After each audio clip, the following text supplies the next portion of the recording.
Good evening, my friends, my brothers, my sisters. Imagine the great marble halls of the United Nations in New York, 80 years of speeches, ceremonies, and endless protocols.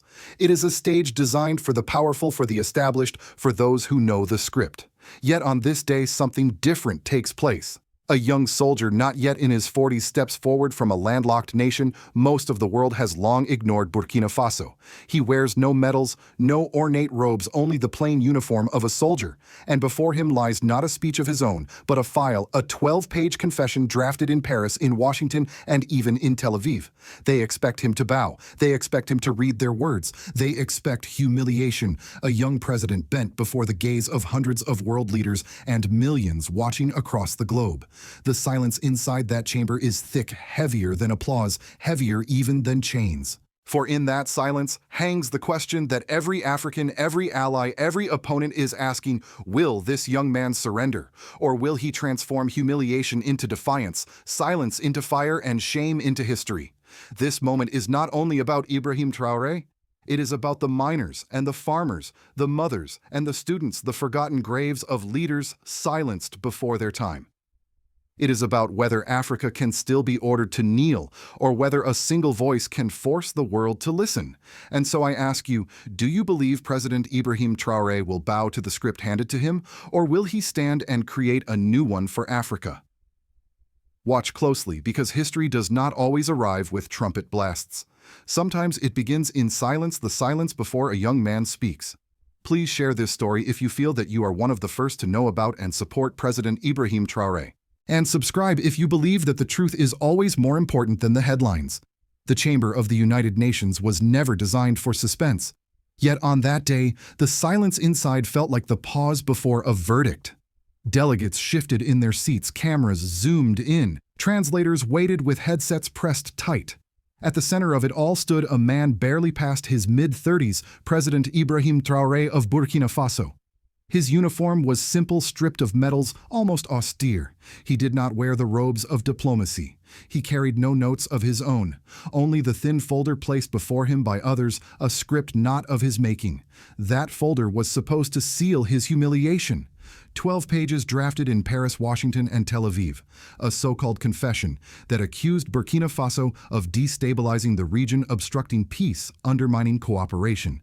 Its purpose was clear: force the young leader to bend, to apologize before the watching world, and by doing so to break the momentum of Africa's rebellion against foreign dictates.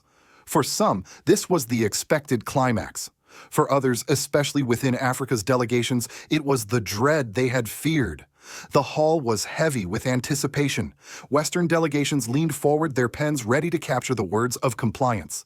African delegations sat straighter, their breaths shallow, hoping for defiance but fearing betrayal.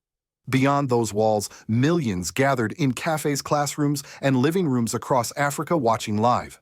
Every flicker of his eyes, every motion of his hands carried the weight of a continent's dignity. Traoré's steps toward the podium were deliberate, steady, almost slow. He adjusted the microphone. For a heartbeat, time itself seemed to pause. Would he lift the file and read the words written for him? Would he sign away resistance with his silence? The pressure was immense, the kind of pressure that had crushed leaders before him, that had buried voices like Lumumba Sankara and countless others who once dared to speak. Then came the moment. With a single motion, Traoré did not open the folder, he closed it. Pressing the pages flat against the lectern, he rejected the script of humiliation without uttering a word. The act was quiet, almost unremarkable, yet it rippled through the chamber like thunder. Delegates stiffened, some gasped. The defendant had just rejected the prosecutor's script. The silence thickened. It was no longer anticipation, it was disbelief. The cameras caught every second the young president with the file shut before him, his gaze steady, his posture unbroken. What was expected to be a confession was now transformed into defiance. And then his voice rose. Calm at first, clear and steady, carrying across the microphones. He did not read their words, he spoke his own. Let us speak. He began of the first great crime. The words cut through the chamber. This was not diplomacy. This was indictment. He spoke of the transatlantic slave trade, 12 million Africans shackled, forced across oceans, the wealth of empires built on their blood. Delegates shifted uneasily. This was not the speech they had prepared for.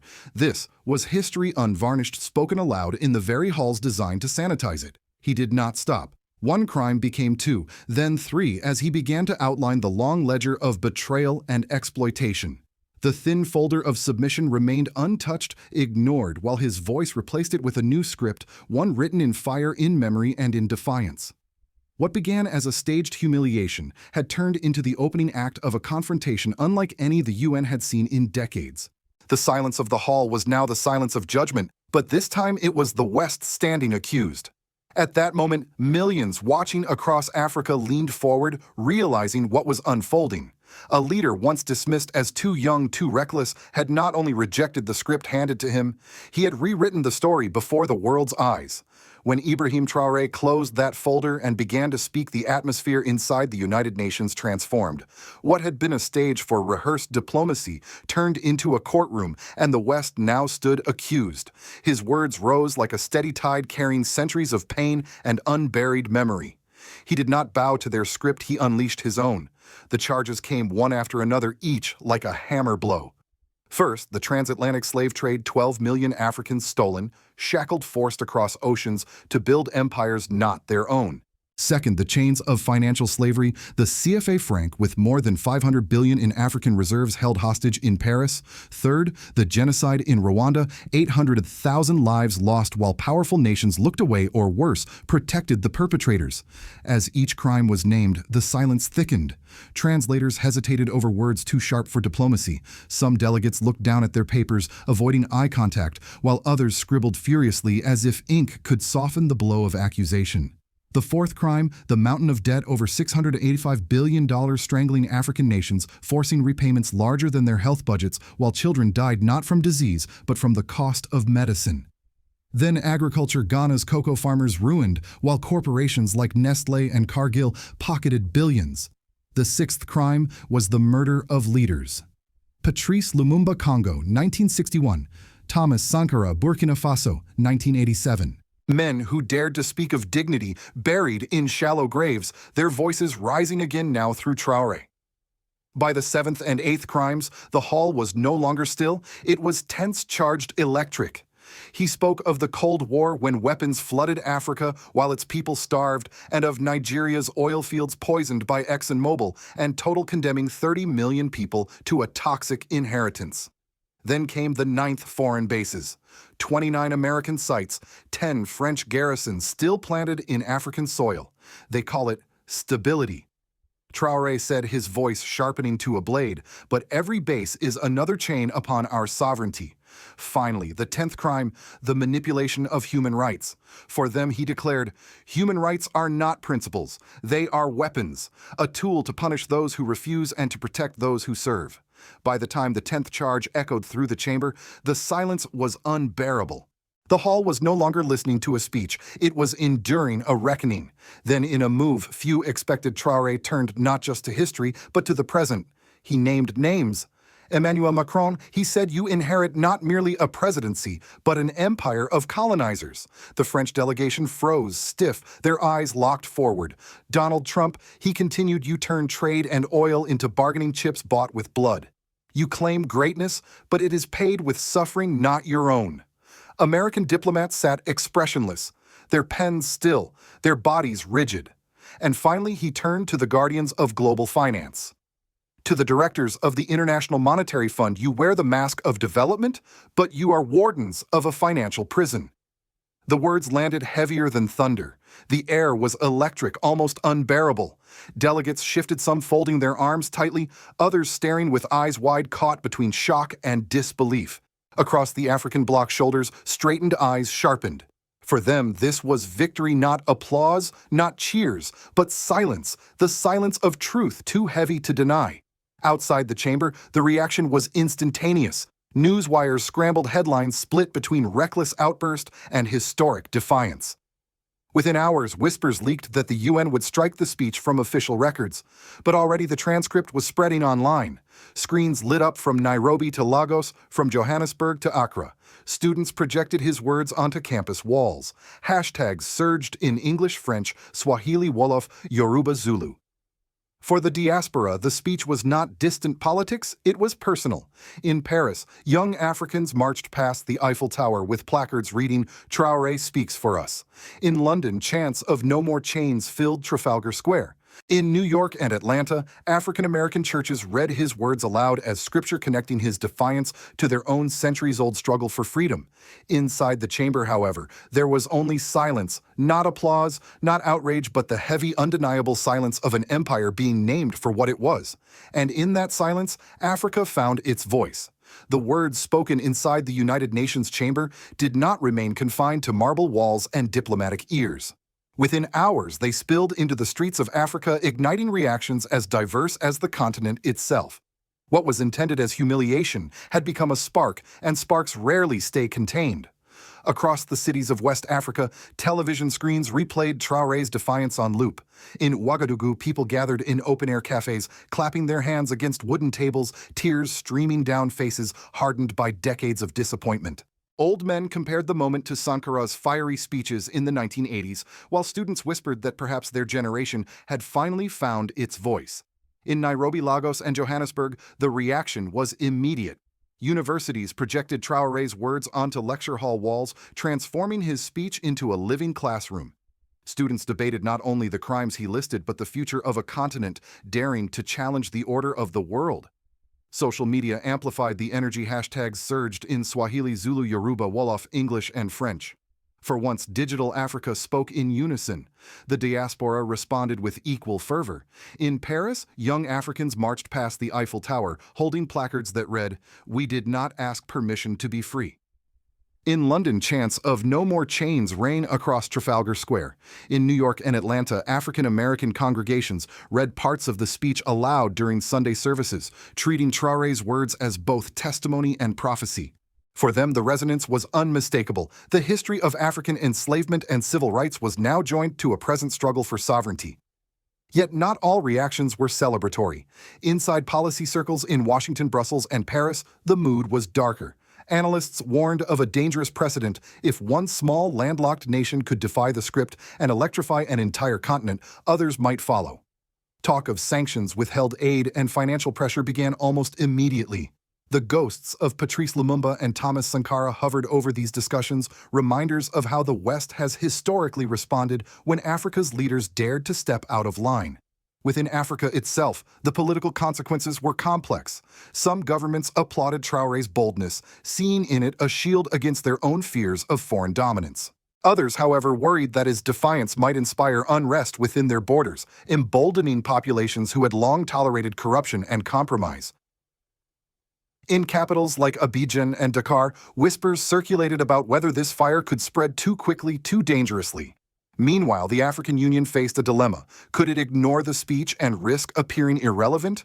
Or should it embrace Traoré's indictment as a collective voice? Behind closed doors, ministers debated whether to shield themselves from Western backlash or ride the wave of popular momentum sweeping the streets. On the ground, ordinary citizens were less divided. Market women in Accra, taxi drivers in Bamako, miners in Katanga. They repeated the same phrase. At last, someone spoke the truth. That sense of recognition of having their suffering named in front of the world carried a power that no sanction could erase. But alongside pride came fear. Many remembered how quickly leaders of defiance had been silenced in the past. Would Traoré survive the political storms now forming? Would Burkina Faso face isolation punishment, even violence from those exposed in his indictment? These questions haunted conversations from village huts to diaspora dinner tables. And yet, no matter the risks, the speech had already shifted reality.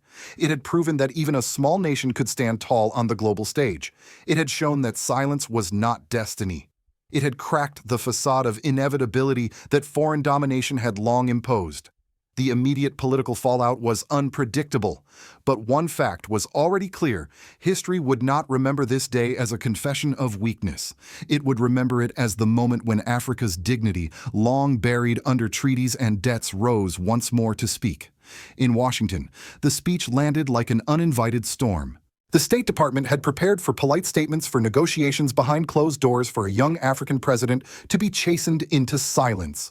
What they did not prepare for was Defiant's broadcast live naming America itself as complicit in centuries of exploitation.